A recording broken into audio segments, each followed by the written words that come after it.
伫咧新北市一间公托中心，互家长指控讲，因强制要求婴仔爱挂嘴罨，所造成意外。有一个11个月大婴仔，照护员家挂嘴罨了后，就开始哭，可能是这目屎啦、鼻水拢挂伫咧嘴罨顶头，却翕一个无度喘气，送病院也救无回来。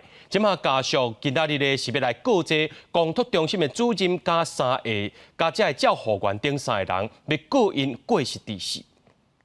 拍手，拍拍手。细汉囡仔当咧学讲话，模样是真古锥。一个查甫婴仔显显才11个月，爸母是真疼惜。不过即马却传来互人心疼的消息，因甲囡仔送去托婴中心，却雄雄无喘气、无心跳，送病院抢救了后，也是判定闹死。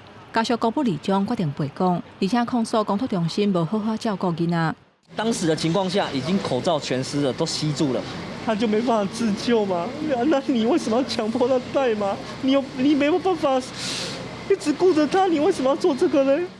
这个案件发生在2日，查甫婴仔因老爸指控讲，这间公托中心要求囡仔伫学校内底都要强制挂嘴罨，显显把甲嘴罨留落来，佮去有照护员挂起哩。因为安尼伊是大声咧吼，若像流目屎佮流鼻水，嘴罨全咧淡起，全规个甲喙甲鼻打掉咧。5分钟了后，伊就无喘气，全拍落。 嘛，这个照护员前后拖20多分钟，才发现有各样。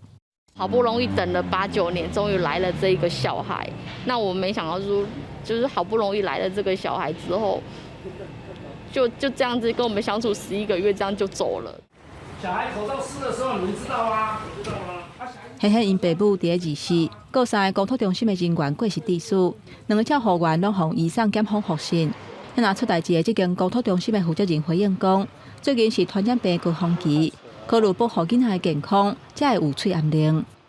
因为最近的那个疫情的感染哈，就是一些病毒感染太严重了。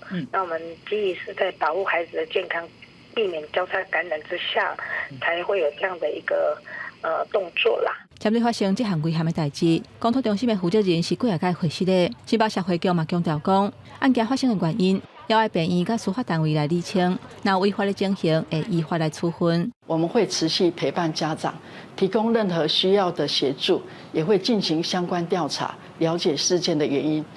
如查有违反情事，会依法裁处。从去年的3月6号之后，随着校园口罩的解禁，就已经没有再实施托婴中心的口罩令。这个查甫婴仔，他像去互嘴罨翕死。 外界嘛，甲责任指向是中央的托婴中心嘴罨令。不过，疾管署驳回讲，相关的规定伫去年就解除。这个案件是托婴中心因家己的规定，嘛无建议2岁以下细汉囡仔挂嘴罨。